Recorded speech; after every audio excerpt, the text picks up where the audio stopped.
Hello. I would like to tell you some stories today. Back in 1967, a new TV show, Dragnet, used this opening. The story you are about to see is true. The names have been changed to protect the innocent. My stories are also true, and I do not name any names.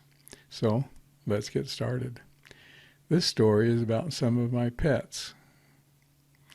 I was a first child and probably kept my mother pretty busy trying to keep up with me and keep me happy. We lived in a city lot with a small backyard then. My parents decided I needed a friend, so they got me a dog. I'm not sure what breed he was, maybe you can tell from the picture here, but we became fast friends.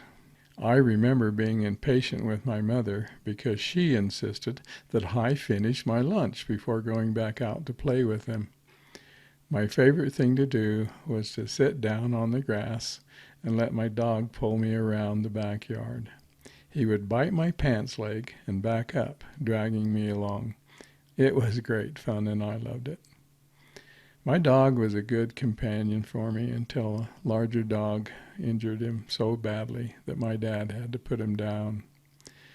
I was unhappy. My parents thought I needed a new pet, though they got me a cat. It had stripes, so of course I named it Tiger. I loved it also after a while. During my kindergarten year at Westmore Elementary, the school held a pets fair where those kids who wanted to could bring their pets to show others. It was a multi-day event and the pets were kept there overnight. I left Tiger there for the night, and when I came the next day, he was dead. Someone had poisoned him. Once again, I was heartbroken. As I look at this second picture of our backyard, I am reminded that the picket fence you can see is where I got my first kiss from someone not in my family. One day, when I was younger than 5, a family visited our neighbors next door. I started talking through the picket fence to a girl I didn't know. She was my same age and said she was related to our neighbor. For some reason, we decided to kiss through the fence. I remember liking it. I'm not sure why we did it.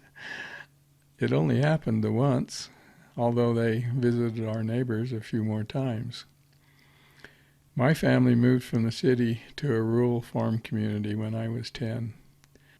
I didn't meet her again until I entered high school. She lived there and she recognized me. We laughed about our kiss and that was the end of it. We never dated, but she had a sweet spirit and personality, and I hope things have worked out happily for her. Another special dog was named Laddie. He was a collie of some kind, I think. As you can see in this picture, he was very eager to please us. That's the difference between cats and dogs as pets. Dogs are eager to please us, and cats are eager to please themselves. I had another dog named Pal, which I don't have a picture of. Well, losing pets seemed to be a theme for my life. My cats and dogs have all had accidents that shortened their lives. I'm looking forward to being reunited with my animal friends in heaven. Of course, not all the animals we had were my pets or friends. I'm thinking about some Shetland ponies and some pigs that I can't really say were pets or friends. My family moved from an urban to a rural environment where we had room for a few orchard trees and some new animals, like a Shetland pony mare. Her name was Misty, and she had a foal. We named the foal Dewdrop after her mother. My siblings and I tried dozens of times to ride Misty, but she wasn't having any of that. Every time we got on her, she went to the nearest fence and rubbed us off. You could feed her carrots by hand, but she wasn't broken to ride. When I graduated from junior high to high school, I wanted to take shop classes like woodworking and welding. As a part of that, I also took some animal husbandry and agricultural classes.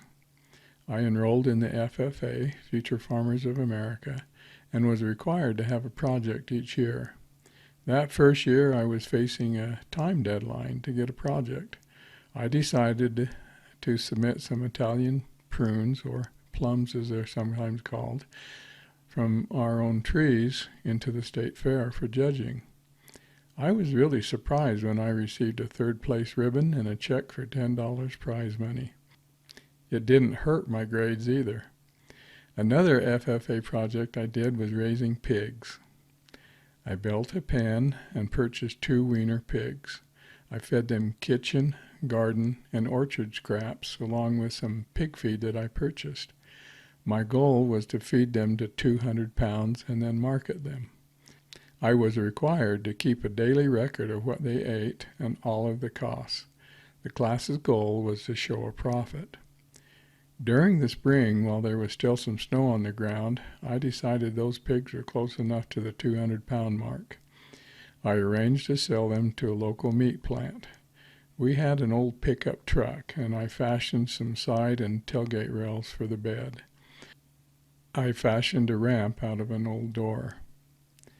I backed the truck up to the pen and opened the pen door to let the pigs run up into the truck. Fat chance. They had other ideas. They dodged past the ramp and were loose in our yard. I found out they could outrun and outturn me with very little trouble. I managed to grab one, but I wrestled in high school at 135 pounds, and the pig was close to 200 pounds. You can imagine who was pulling who. My mother looked out the window and then called my dad at work. She told him she had just seen a pig pulling me around the yard. My dad worked in another town and couldn't come home to help, so he called a neighbor, Juan Whiting, who had grown up as a farmer, unlike me. Juan made it look easy. He took a bucket, put it over the pig's head, and suddenly the pig would go anywhere, like into my truck. This picture shows Juan in his bucket trick. This other picture shows me in the truck using the tailgate rails to hold one pig in while waiting for the second pig. Mom took the pictures. I think sometimes we have a symbolic bucket over our head.